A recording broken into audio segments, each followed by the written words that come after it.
Hi everyone, it's Nicole here for Fawn, and today I have a card featuring the brand new Year 5 stamp set and coordinating dies, and it's this adorable little otter.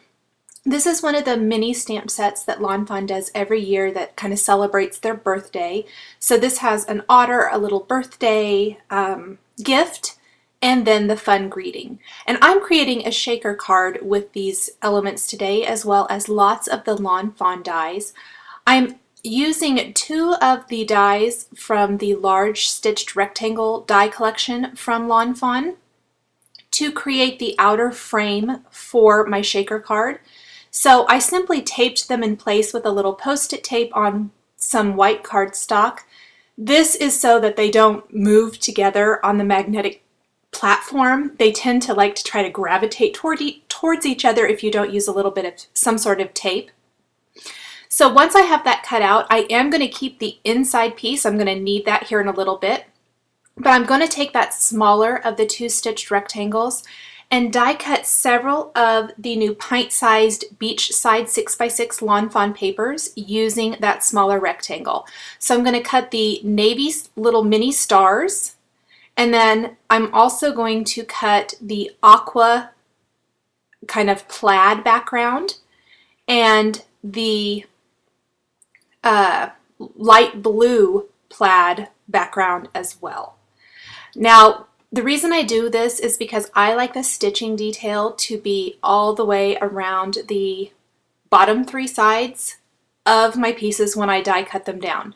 So how it's going to look is that navy piece is going to remain the full rectangle, and then I'm going to use the stitched hillside borders, or a couple of them anyway, to create some little waves for water. And I wanted those in two different colors so that I could kind of tuck the little critter in between those two waves. I am going to use the post-it tape to hold these stitched hillside borders in place, simply so that I make sure and it doesn't shift or move while I'm running it through the machine. The kind of lighter blue wave is going to be in the background, and then the aqua or teal wave will be in the foreground. So I'll go ahead and grab my other piece, get that lined up with the other stitched hillside border, kind of wavy looking die, and then I'll die cut that one as well.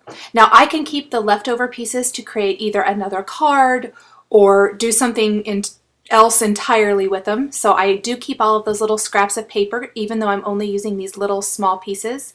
Now, I wasn't terribly happy with my first wave, so what I ended up doing was I just laid that one aside. It could work for something else, and I went ahead and die cut another wave from the other side of the paper. So that way I was able to still get some use out of it and didn't have to die cut a whole other piece of cardstock.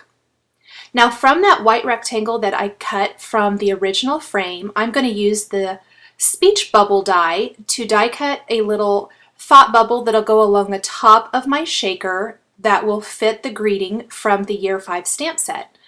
Again, I did use the post-it tape to hold that in place so that kind of, sometimes those border dies will shift, so I wanted to hold it there. And then once I have that, I have pretty much all of my die cut elements ready to go.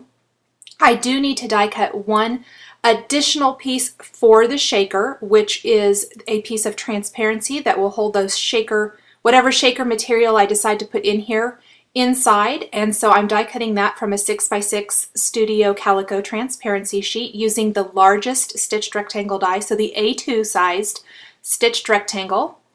And then I have my card base here, and I'm gonna, because my shaker is the size of the card, I don't need a backing piece.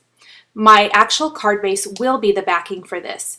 So what I like to do is kind of, I'm laying out all the elements just to see how I like them, whether I want that thought bubble on top or underneath. And while I am considering that, I can go ahead and stamp the otter from Year 5 using some Memento Tuxedo black ink on some smooth white cardstock, and then I can color him in. I'm going to use a few shades of warm gray Copic markers to color in my cute little otter here. And I'm going to start with my darkest color. You can see I colored it before, but I oversaturated the paper and it kind of went outside the lines. So I went ahead and stamped it again. This is a really quick and easy critter to color. I did add my darkest color first and then kind of went in with my mid-tone and then my lightest. Blending those out and then kind of kept going over it as many times as I needed to get the color that I wanted. So here's that mid-tone, pulling it out just a little bit more. I always like to err on the side of a little less is more, because you can always go a little darker if you need to. Once I have him all colored, I will add a little bit of R20 for his cheeks and then add some little dots here and there like I like to do for a lot of my critters. And I'll take the Sakura black gel pen and add some definition to his nose and eye. Now I'm going to take the greeting from the Year 5 stamp set, and I've inked it up first with the Mermaid Lagoon ink, and then I went and only inked up the word Otterly with the Deep Sea Lawn Fawn ink so that it kind of pops out there. And then I'm ready to put my card together. So I removed the transparency, and holding the frame in place, I adhered my background piece, and then I'm going to adhere both of the waves directly to that.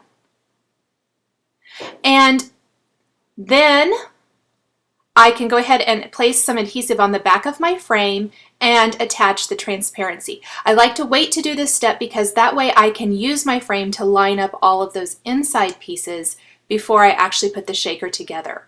Now I'm going to use 2 layers of foam tape to help. This foam tape tends to be a little thin, and I find that 2 layers works better so that the shaker material really shakes. I don't want it to be stuck there in between the transparency and the background elements. So I'll add 2 layers of all of that, and I've cut the foam tape in half to get even more out of the foam tape. And then I'm going to take a couple layers of foam tape and attach the thought bubble greeting inside of the shaker at the very top so that it's going to be up higher than the rest of the shaker material, so that the shaker material doesn't shake over the greeting for this particular image. And then I tucked the little otter there into the waves with some adhesive.